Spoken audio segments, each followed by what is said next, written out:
Good evening, everyone. Hi. Welcome to the second Impact Meetup.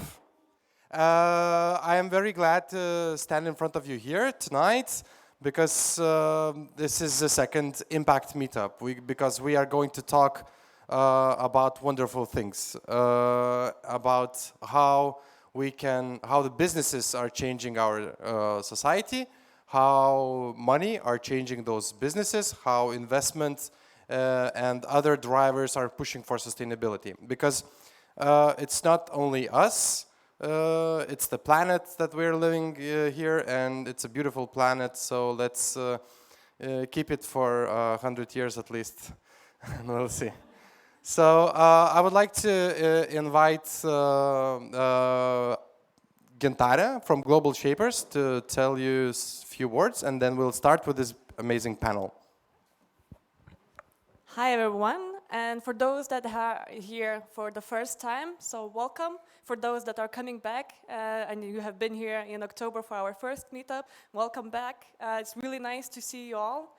And as Žygimantas also told, we are starting this initiative of Impact Meetups for one reason.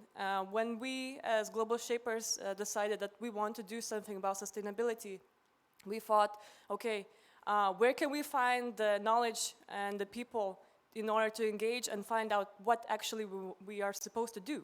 What can we do in order to make this a better place? And we realized that there aren't that many places where to meet others in order to share ideas and to find like-minded people. And that is why we are here with Impact Meetups, which has the goal of creating a community of people that love the earth and want to give back, and for you to share your own ideas, to find like-minded people that would like to join in the effort, creating new projects and scaling all the positive things that you will bring forward.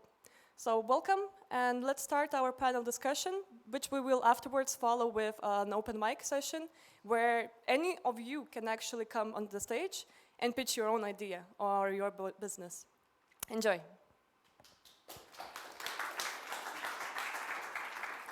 So thank you, Gintarė, and that's a very important thing. It's not only a panel today, it's also an open mic afterwards. So you will have like 40 minutes to think of what could you share with us, what do you do in your daily life, how you make an impact, a positive impact, how it is related with your professional work. The goal is not just to talk for us, but to talk together with you. So we also, I as a moderator of this discussion, I would like to ask you to be proactive, raise your hand, not only ask a question, but share your opinion as well. Because it's a meetup as a format. We borrowed it from the tech community, where everyone is doing something with, for example, blockchain. They gather around and they talk. There are some presenters, but everyone has something to share. So when we are here on Impact Meetups, we hope that you are those who can also share. So yeah, let's start the panel. And I would like to welcome three brilliant panelists. So Ernesta from Swedbank,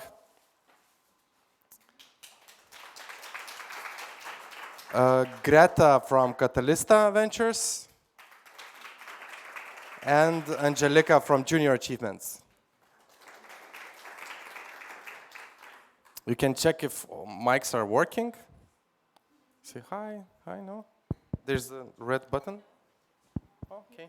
Yeah, so today we're going to talk about drivers for sustainability and what drives the sustainability. So to start the discussion, we need to actually talk about the definitions. And we have a brilliant expert from Katalista Ventures, co-founder and CEO of venture capital fund that invests in sustainable startups. So you should know what are the criteria. So please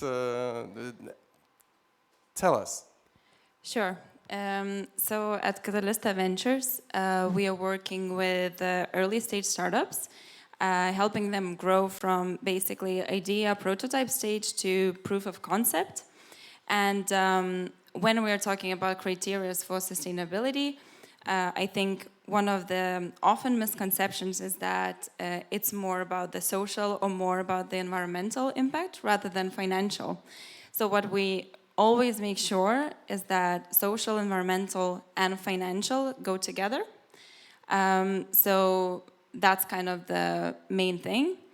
And after making sure that it's people, planet, profit, or as we call it, triple top line, which essentially means positive impact on both of those three, people, planet, profit, then we obviously make sure that the idea is scalable, that it has a good team that can deliver the project, and all the kind of other measurements of the startups that most of the accelerators have anyways. So what is extra? The venture capital, when they're choosing a startup to invest, they look at the team, about the potential of the idea, scalability, and if it is going to the moon, it's going to become a unicorn or not. So is there anything extra? You mean extra to sustainability? To what you do, yeah. So what are there other criteria, specific criteria that you're looking into those startups? So we look at the triple top line, positive impact on social aspects, positive impact on environmental aspect, and the financial as well, right? So I think this is essentially what we look for. Does this make a world a better place or a worse place? So if that would be like a worse place, obviously that's a no-go for us. We've had startups that were pitching with like optimizing gambling or stuff like that. So that's obviously, a thing that we're not gonna even consider at all. But then there are lots of times where startups pitch to us ideas that are not essentially sustainable or don't have a clear vision for triple top line, as we call them.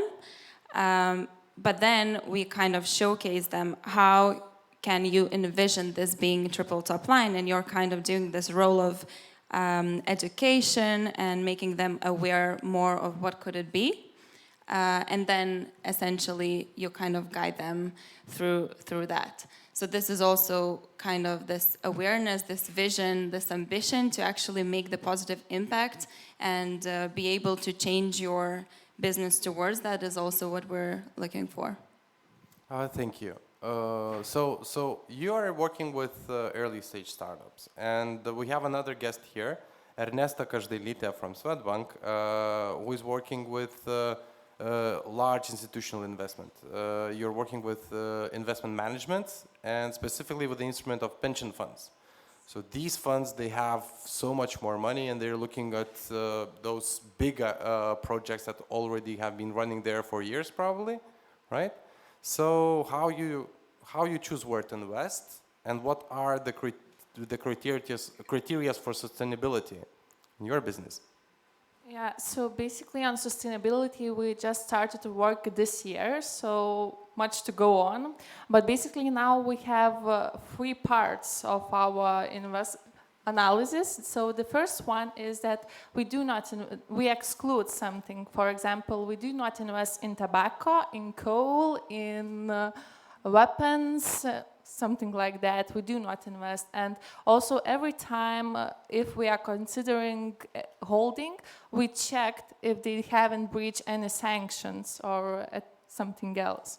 So second part, it would be integrate. So into financial analysis, we integrate ESG analysis. So basically, we are looking if the company have sustainability policy. If it is the fund, we are looking if they are signatories of principles of responsible investment. And in the worst case scenario, we are looking to the company's annual report, and if they have something mentioned about the green energy, about the gender equality, and etc. So, and the third part is to influence. So basically, we try to find right investment. So it would be biomass boiler, where they reduce CO2 emission by 22 tons per year. So it's quite a lot. So what is a sustainable business then? How do you define? Is it enough to have a sustainability report for a holding? No, I think that the company or the government bond, the green bond, should make the impact. So they should show the willingness to change. Yeah, basically that. We have Andželika, who is head of Junior Achievement Program. So you're working with the youngest and the most active and entrepreneurial Lithuanians here, but you're also a leader of Baltoji Banga. At least for many years, you were the face of this initiative. So Baltoji Banga, so could you tell us a little bit more what is this initiative? And maybe then the second follow-up question will be, so what defines sustainable business from your perspective? Hi all, really great points from the colleagues here on the panel. So the clear wave, we called it in English, in Lithuanian it was Baltoji Banga. It was actually created 10 years ago. It's already a very old initiative, and primarily it was actually focused on a very basic thing from, if we take a full sustainability picture, people, planet, economics. So it was focused on a very basic and primary thing, ethics. And morality, because whatever we talk, I think from when we think about sustainability, it's two-side walk. One is when you create a business, so what do you do from the beginning? Another thing is what does the business nowadays does to change their business model, because we've got many old-style business models, if we may say so, which still do nothing what relates to triple top line.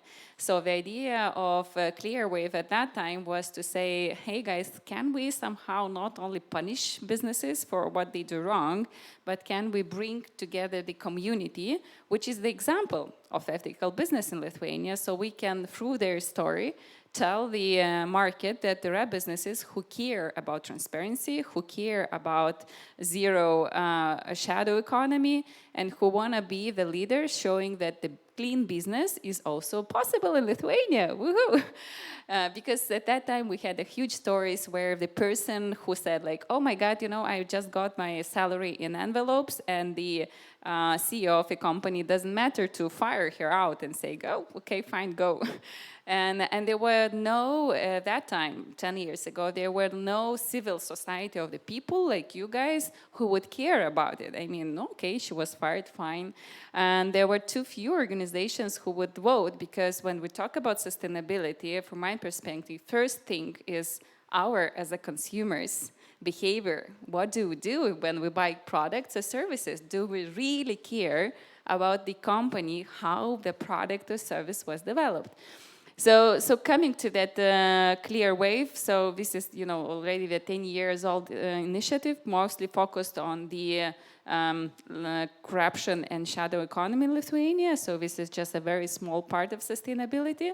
And usually from a government perspective, these are two different things. We usually split it, like ethics and sustainability, on a bit different pillars there. And sometimes I even ask my question, because we had a board meeting recently, and we said we have 60 companies only in that initiative, which is like very few when we understand that in Lithuania we have about 40,000 of businesses. So we say either no ethical business in Lithuania. But what I see from the business, and even though I remember running myself at organizations, what we usually have is question, if a business is clean and fine, they ask me, so why should we join it? I mean, does that mean that earlier we were like some dirty and now we become clean? I mean, business come up with so many myths as well, and instead of just joining and making the initiative and a bold statement, maybe there is some still risk awareness in their head that, I don't know, maybe in 1 year I will slip on the road and make something bad. And if I have this, because Clear Wave as an initiative, we have a sign which you get as a business, and you can use it on your marketing material and so on. So basically, if you are in there, so you need to be 100% that if something happens, you will be publicly punished in a way, because the journalist will come and say, oh, you made something like this, how come you're gonna get a clear wave? But coming back to the sustainability topic and sustainable business, I think it's definitely a broader concept. And from my perspective, as I shared, I think there are two ways. And I think the main driver for the change of sustainability and the impact in nowadays society is you guys. I believe, looking now, how many of you are about 30-ish here? 30 plus, 30 minus. If we look any research nowadays, Deloitte, whatever who says, so what do they say? The new generation is coming and they care about values, they look for story. If you go to the business and you ask for a salary, so on top of that, what do you ask usually? What do you do besides your business, right? So what is your product? Is it ethical? So sustainable business for me nowadays is definitely a company which really cares about their employees. It's fine for their own sake, because in the end of the day, we want to be competitive, sustainable for 10 years, grow business, earn lots of money, invest in good things. It's definitely environmentally cautious. So we all now see all the campaigns about global warming and climate change, maybe not a global warming, but climate change for sure. And it's not because something happens. Yes, my husband, he's a physics, he would say, look, evolutionary, there are things which just need to happen. Yes, but it might happen in 1 million years. Now it's happening with a greater speed. It's just because of us guys and the businesses. And it's not probably my concern is finally I understand it's maybe not because of us as a people, but really as a businesses in a greatest markets which make an influence.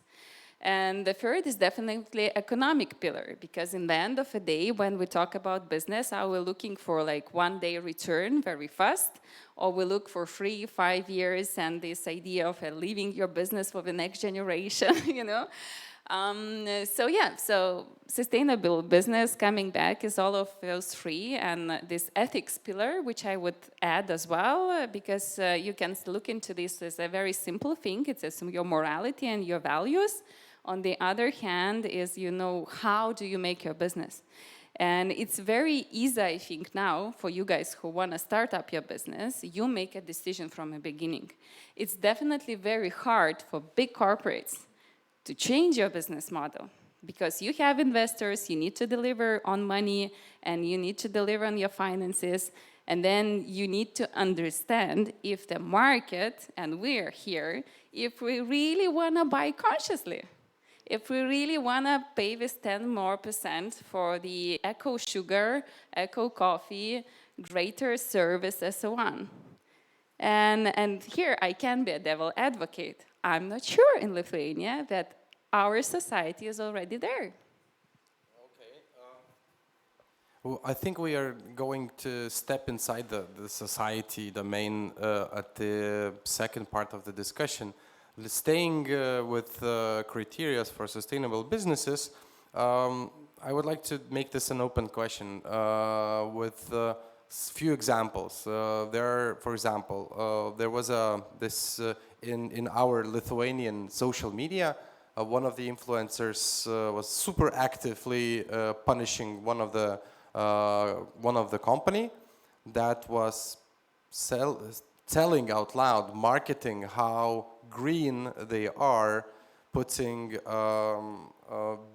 the most sustainable palm oil into their product, which was from the very green and sustainable palm oil. And while the other competitors used bio alternatives. And there are other companies that we look at from the fast fashion industry that have those extensive sustainability reports, caring about the people, paying all their taxes, but at the end of the day, contributing to the climate change. So from the institutional investment point, from the big guys, from the big money, where you have a lot of influence, I understand not looking at the companies that make weapons or substances that might have bad health impacts. So, but what about these? Yeah, but the sustainability, not just climate change. We also try to raise the topic that the governance side, what the company does is there a cash shadow or something like that. So from the shareholders, always we have every week I have the discussion with the companies which we are investing in. If there are the problems, if I see that peer groups of that company have greater solutions, I talk with them. I said to them, you should reconsider it and maybe to make something else. So I think as institutional investors, we can't do that because if I invest my personal money, can't do that and do not make impact as institutional I can. So we are trying to do that. Not every company listens to us, but many of them, because we are main shareholders, so they are trying to listen and have discussion with us. There's another example. So if the first example which I just presented, it might be labeled as greenwashing. The concept that probably, I don't know, who knows the greenwashing, who have heard about it before? Could you raise the hands? So yeah, 2/3 probably. So I have an example of reverse greenwashing, or I don't know, I come up with this word reverse. Let me explain myself. I know that Katalista was doing this mapping of sustainable startups. It's a startup sustainability map that was released like 8 months ago, probably, something like that, half a year ago. And it was presented here in Rocket, because the Rocket is the best place to do such presentations. Thank you them for hosting us. And I was there, I was listening, and I was so happy. To hear that there are 100, right? Around 100 companies in the map. 32. Oh, 32. Okay. But it's still. So I saw a company of my friend, and I called him. Wow, yeah, that's amazing. Congratulations being in the map. And I said, what map? Sustainability map. Why sustainability? And he did not found his startup as a sustainable startup. He never thought about it. And we started talking, and then we looked at other startups in the map, and there were more of those who never thought that they should be in such map. So what happened there? Could you explain yourself, please? Sure. No, I'm very happy you asked this question because that's exactly the point why we did it. So basically, when we started with the Katalista Ventures 2 years ago, more than 2 years ago, sustainability was such a weird thing to talk about, and nobody really cared about it, especially in a startup ecosystem where you just want to raise money and, get some traction and do all of that.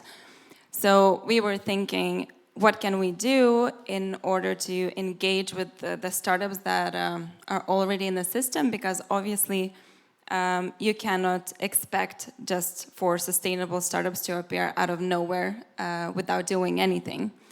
So we decided to analyze the ecosystem as it was in 2018.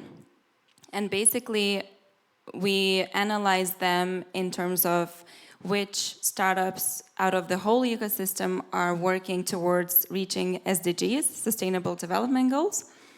And out of more than 500 startups that we analyzed, we found 32 that were working towards SDGs in some ways.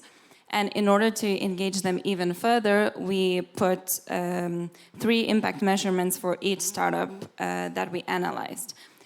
So they can actually think about what kind of impact they're creating and how could they potentially measure and communicate it, possibly.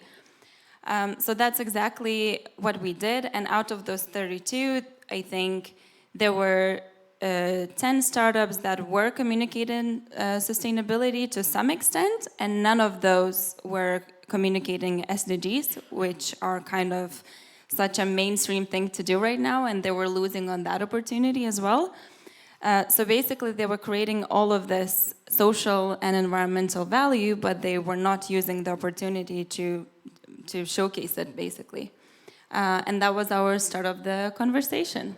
And that was how we chose to engage with the ecosystem, which was not maybe ready yet, but now it's obviously getting bigger and bigger buzz, and now we're here. So 32 in Lithuania. Yes. We have the startups in our portfolio. I didn't check that one, so I will check. Following this up, I would like to ask Andželika, so why those businesses are not marketing themselves? You said that only 60 companies were in the white clear wave, right? So does that mean that out of 4,000, how many? 40,000 companies? Oh, for 40,000 companies, only 60 are those who are paying all the taxes? What's the reason for others not to present themselves as clear? It's a very good question. I keep on asking myself from 2007, I think, when I still was... In 2007, United Nations was still in Lithuania, and we had the first project in Lithuania to start accelerating the topic of corporate social responsibility. So this is the first level to sustainability, let's say so. And at that time, I got so much money were invested in really talking to the CEOs of organizations, getting them on board, saying, hey guys, we can do the better business, and it actually pays off. And maybe at that time we were saying it actually pays off. And, you know, it's about how much, 12 years forward. And I feel like now, actually, for the past half a year, 1 year, like this topic of sustainability is like a newborn again, you know? It was like 12 years ago, such a big buzz, corporates going, getting trainings, thinking, oh yeah, how we can optimize our business model? Should we look into our supply chain? Should we look into our products? How do we position? What do I, as a CEO, say to the market? And you know, after this this was for me the first thing 2 years ago when I was on maternity leave and I was about to come back to business, and I got a call from an NGO, Junior Achievement, and they said, oh, maybe you would consider to go to lead this organization. I said, this is what I was looking for.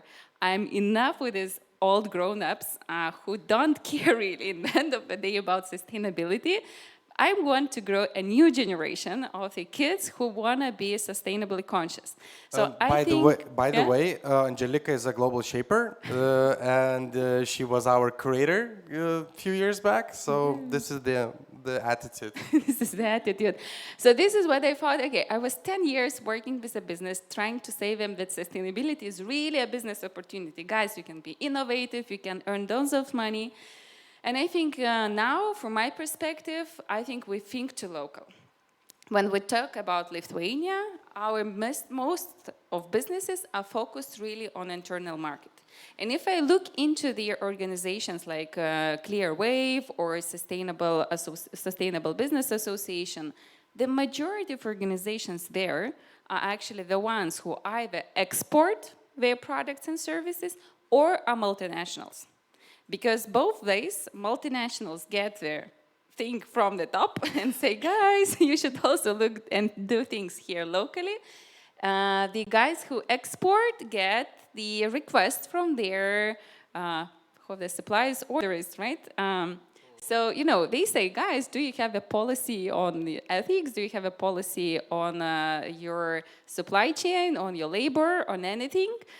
So I think this is the trap of our local market, that we're too close, we don't think global, we really don't care what happens in Zimbabwe or Bangladesh, because when the factory was ruined a couple of years ago in Bangladesh, and there was huge scandal like on the BBC and everywhere that, guys, if you buy mango product or United Colors of Benetton. So, hey guys, these are from that factory, by the way. And who cared in Lithuania? Nobody.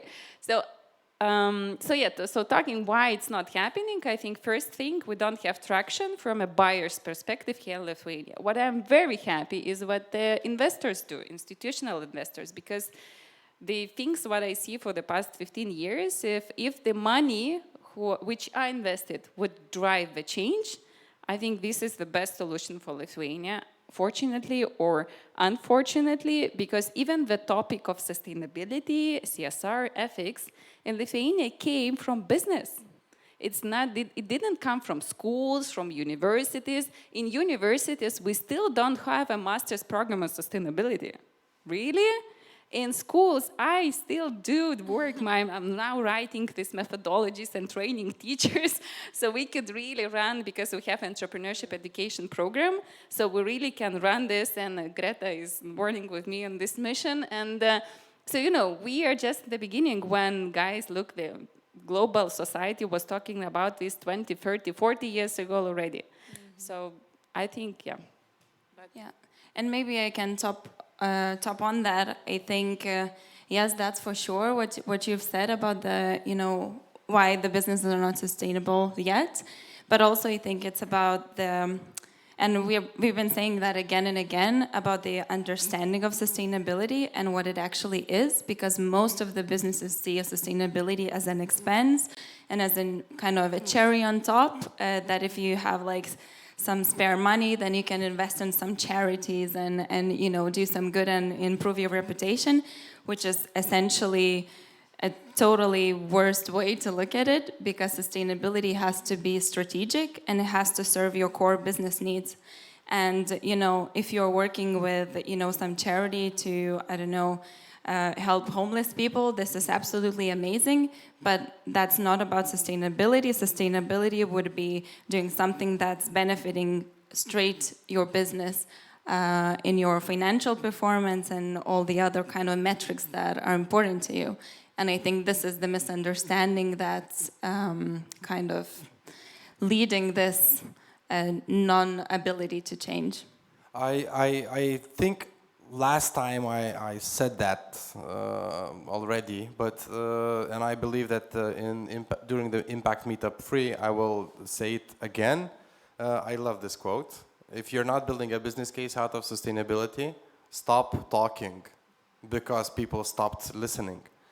And this is exactly what you say. So there has to be a business case. And when there is a business case, we need an investment, right? So I would like to go to Ernesta and ask, so what are the instruments that are out there, and what are the supply? So what could we expect? So how much money do you have? The pension funds, how much money? Exactly. My personally. So now we have 1.3 billion euros. We're investing in private equity funds, in venture capital funds, in single equities, in single companies, in ETFs, in the bond. So the supply, I would say, in United States, there are quite a lot. You can choose wherever you want. There's really big supply there. But if we talk, but not every person can go to New York Stock Exchange and to buy something. And if we talk about the Baltic markets, then it's really difficult, because we not have standardized ratings or criteria which we can follow, or how to evaluate something. So it's really hard for just one person. I think the institutionals can manage it, because we have to have a lot of resources, and we take the experience from our Swedish colleagues. So this is why. Is there any difference between Lithuania and other two Baltic sisters? Yeah, it's different in investment management, because, for example, in Lithuania, we mostly invest in the Baltic equities, in the bonds and ETFs in United States or other countries. And, for example, in Estonia, they have more single equities, which is in Sweden. So to make the impact on the sustainability is harder for them. And in Latvians, I think there's a similar in Lithuania, but when we talk about sustainability, because I am responsible for integrating the sustainability in all 3 Baltic countries in investment management, we have different views. So I think the first step is always to have the common view on, for example, if one of the holdings are sustainable or not. So we are working on it. That's really hard to argue and get your arguments right. So now we know that there are a couple of drivers already. The one driver, very evident, is the internationality or the access to global markets. So if you're operating in a global, on a global scale, you will care about sustainability. Another factor is access to funding. If there's access to funding, that specifically requires some criteria to be met, then maybe I'll think about integrating sustainability, which is bad because, as you say, Greta, sustainability has to be strategic. But what about the third driver that Andželika mentioned before, about the demand and about us? So is there a demand? Do we, people here and people beyond this community, do we demand for sustainability?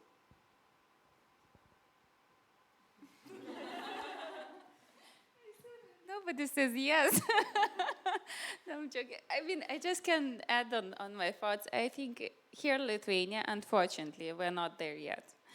I think there is a small hipster-style community. I mean, you guys are, the ones who buy things on Vinted, even though if you really care if that's or somewhere. But I think it's not there yet, and this is a question. If you can help me, how we can. How they achieve an exponential growth in education in this sense. So I'm happy to really somehow build upon this with my junior achievement community there.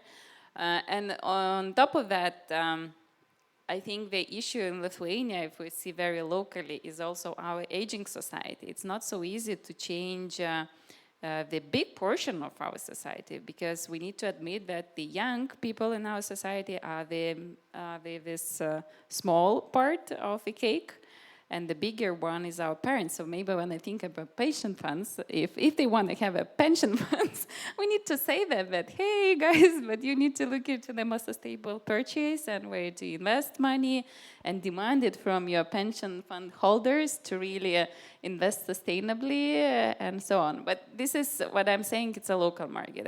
I see an absolutely different perspective on the global market, and if we take like the developing markets, where we realize nowadays that the food is not enough, the water is not enough, so you have no other way just to create a sustainable business. But yeah. Yeah, I would like to add, because recently I read the research, I think the BlackRock made it. So 93% of millennials are considering sustainable when they investing, if the company is sustainable. So there was just... I was once, I realized one paradox. So you were saying that there's just a small amount of people that truly cares about sustainability, and then there's this older generation that might not be doing that. And once we were talking about the local food, and it's more sustainable to buy a locally produced farmer's milk. So I realized that I believe some of you will be able to relate. So my mom, she is buying farmer's milk from this little store next to her office somewhere in Old Town, where she has to pay quite a lot to buy this pack of milk, which is made sustainably. And then there's my grandma, who lives in Utena. Hi, Grandma. So she goes into the market, every second morning, and there's this old lady that has 2 cows. She milks them, and she brings this milk to the market, and my grandma pays. So if my mom pays €1 per 1 liter, my grandma pays €1 for 3 liters. My mom is paying much more than she would pay in the store. My grandma pay much less, but probably even for the more sustainable milk. So are our grandparents that unsustainable? Sometimes maybe they are as those 22 startups that they do not realize how sustainable they are. I think I'm not an expert on milk and that sort of thing, but I think my view on that is more towards the business side, right?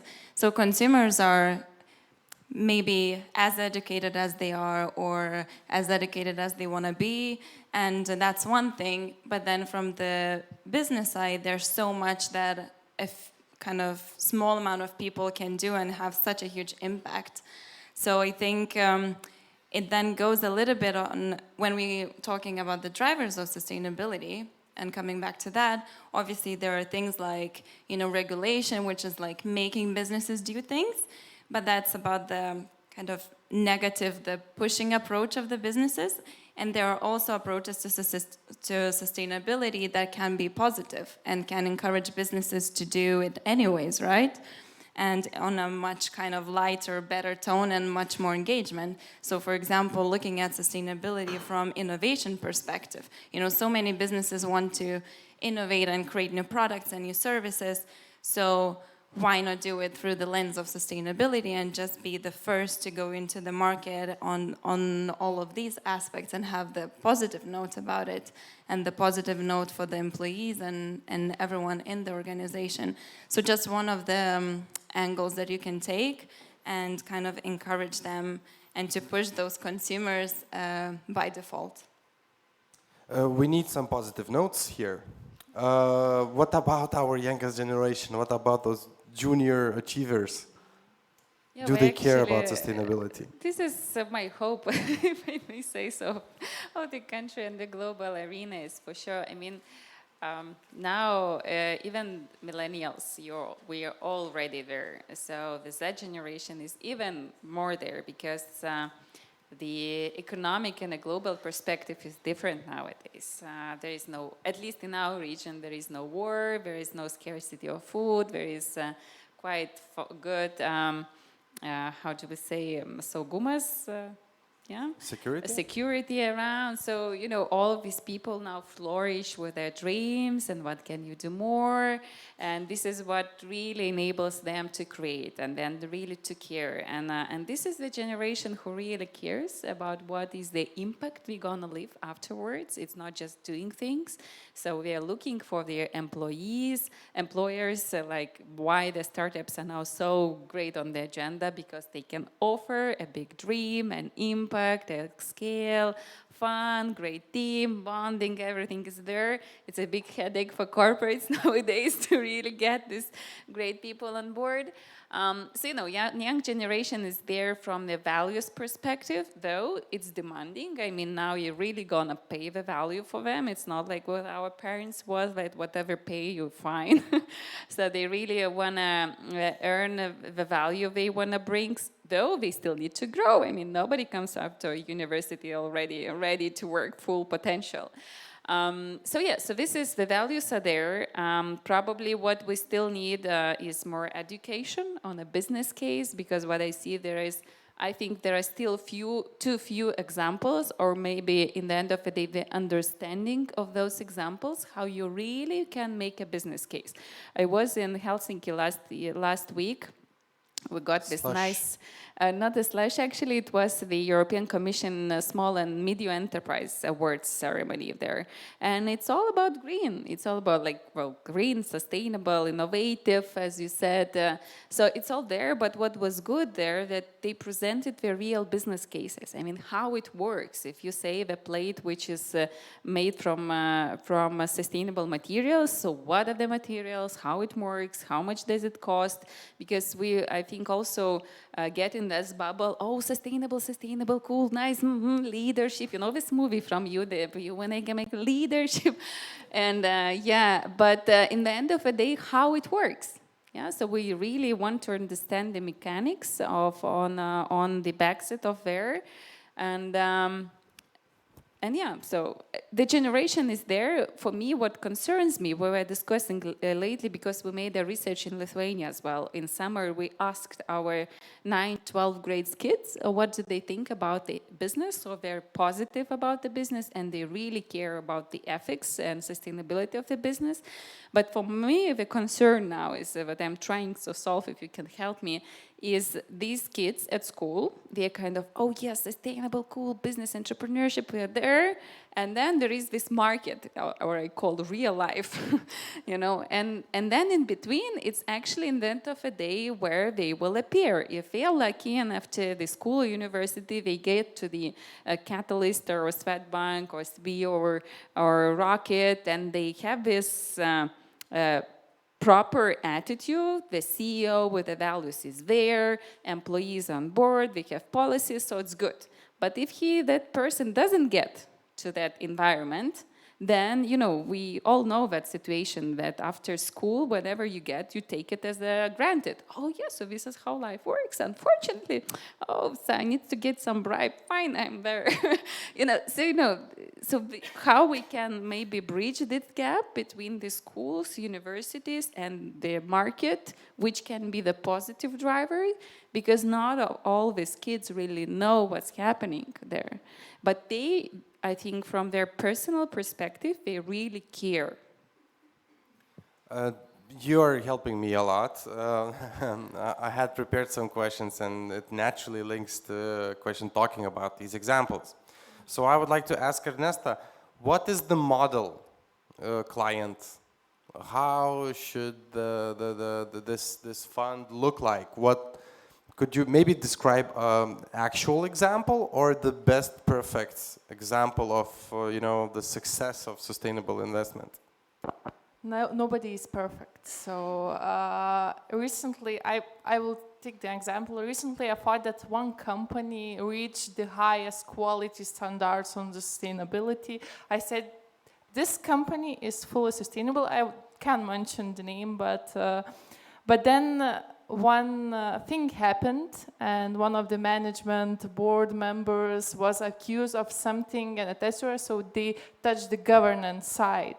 And then I have to stop and do not talk about that they are fully sustainable. So there's issues with companies, they are working on it. But as I mentioned previous, I think the main step for the company, the perfect company, should have the willingness to change, because we have a lot of companies who are not really sustainable now, but we are trying to work on that and make the business case. So. Okay, so governance, then sustainability reporting.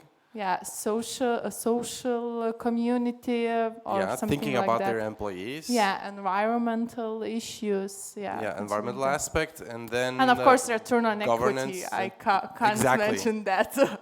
Okay, then Greta, what is the model startup? Yeah, so I think... Could be a real example as well? Yeah, sure. So I think there are actually two types of perfect startups that we could get.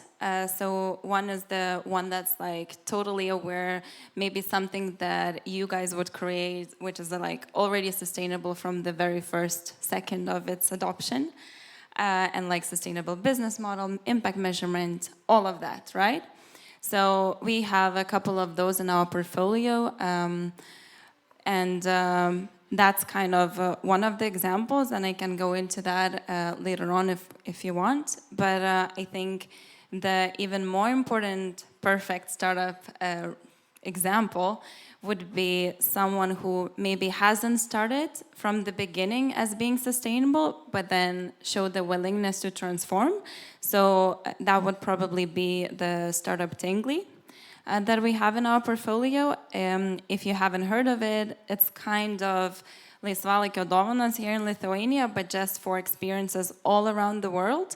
And whenever you buy it, you get either an e-voucher, which doesn't create any waste, or you get a kind of a box that you get the voucher inside, so you still feel like a gift has been given. And basically, Tingly's motto is like, give stories, not stuff. And it essentially started with like, don't consume things, and memories are more important, and that sort of approach. However, it still created this like gift boxes and like that were at that time not made from recyclable material or like paper, but also with a little bit of plastic and different things that were just not perfect. And but then they were kind of willing to transform, and now whenever you're using a Tingly gift, your experience that you're doing, no matter if you're doing like a bungee jump or you're doing a helicopter flight, it's being offset 200% for the CO2 that you are creating. And also the gift boxes are recycled, recyclable, and for each gift box that you actually order, because some people still prefer to have like a little thing to give. So for each box, there's, I think, 15 kilos of plastic taken away from the rivers, so they don't go into the oceans. And we have partnerships set up for that with the Plastic Bank in Bali and different things that kind of make sure this kind of triple top line sustainability approach. And I think this is super, super important for the startups to see that example, that, not to be, or even not even startups, but also the businesses, not to be scared to transform and to be criticized of some sort, because like, as Ernesta said, nobody's perfect, and you cannot expect someone to be perfect, and that's just gonna make the sustainability situation worse, because everyone's gonna be afraid of joining the movement. So nobody's perfect, but everyone who's like willing to transform is like a perfect case for us. Thank you very much. And I have to say that we need to be sustainable with our time as well. And we're doing amazing, because now we have 2 minutes to finish this panel with trying to actually go back into the topic. And so let's name all the drivers that we were talking about. So that was, help me. First of all, money up there, right? The big money.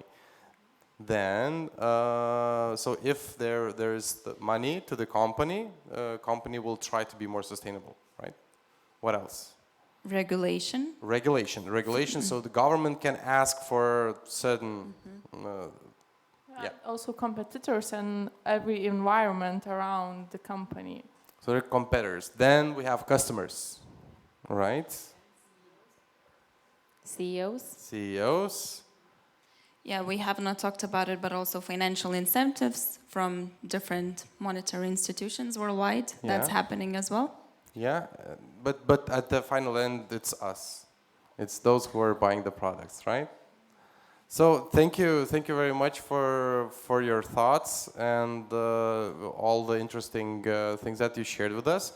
And now let's ask your opinion. You can either ask a question or tell your opinion, share some thoughts. What touched you the most? Is there anything that you would like to elaborate from your own perspective? Yeah?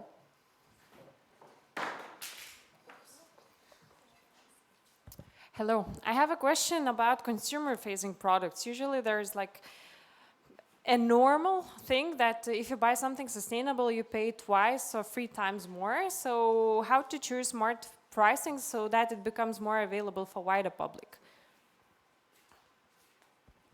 I can take the example, not always you pay twice. We had a company who have coffee machines, they are selling it, and most of the clients was using that one-time cup. Yeah, it's not sustainable. And we suggested for the company to sell the coffee for the clients who bring their own coffee cup to sell cheaper. So it's not taking the more expensive way. I think it depends on the cases. My grandma pays less for sustainable milk. Anyone else? Yeah, but I think it's a very fair question. And And answering to this, I think it's also a two-way road, because there are companies who just also make a business case of a sustainability from the communication perspective. And they know that there are the conscious consumers and they're ready to pay more, and this is the price they take. On the other hand, this is where I feel that taking the current market base, it might be a bit more expensive for you to be sustainable rather than to do business as usual.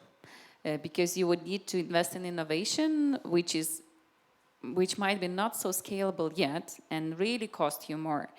So from that consumer perspective, there are those cases, but if you look into the maybe as a choice you can make, like with the clothes, so the second-hand market is there. Maybe it's a way to look for the communities based, the products, and some where you can really get the price as well, maybe more handmade stuff, virtual reality for your meetings instead of flying. And we were just considering in the office of buying a couple of VR assets because, it's an investment of 500 euros and it's like you pay back in a couple of times already. And there are applications and the stuff is there, so you can already do it. So even Lithuanian made applications for that, so that's great. We have startups in Kaunas doing that. By the way, also solar energy for your roof. If you have a house, now not only a house, you can also invest in a remote solar plant, so just to save money. Oh yeah, we just did it. Yeah, congrats. Any more stories or questions? I have a question. Yeah, thank you. So, I don't know if I need to stand up. I have a couple of thoughts. So, you've mentioned SDGs, right? Like sustainable goals that came from European Commission and so on. And you also mentioned willingness to change. So on one hand, we have a startup who is like following all the SDGs and everything and doing have a really sustainable business model and so on. And then on the other hand, we have a big corporate who has a willingness to change.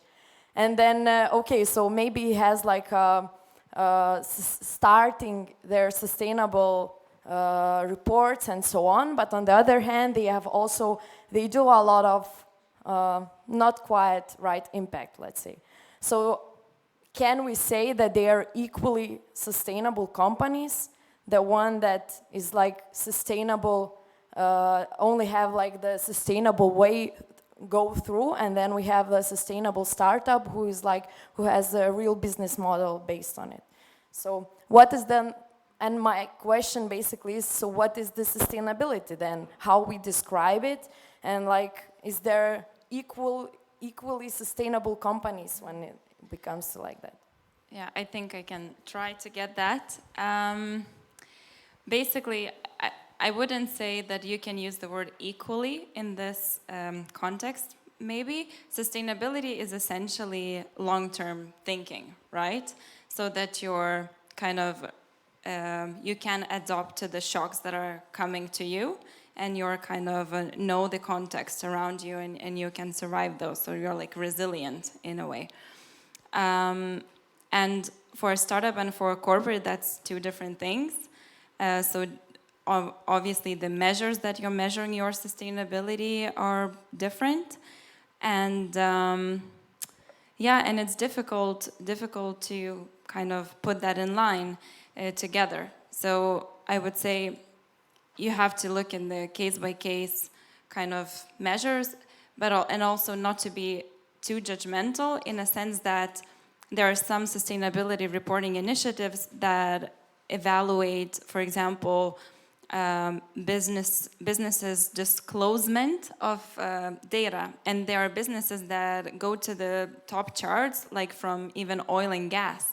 But because they are disclosing the data, they're managing their data, and they're kind of working towards transitioning.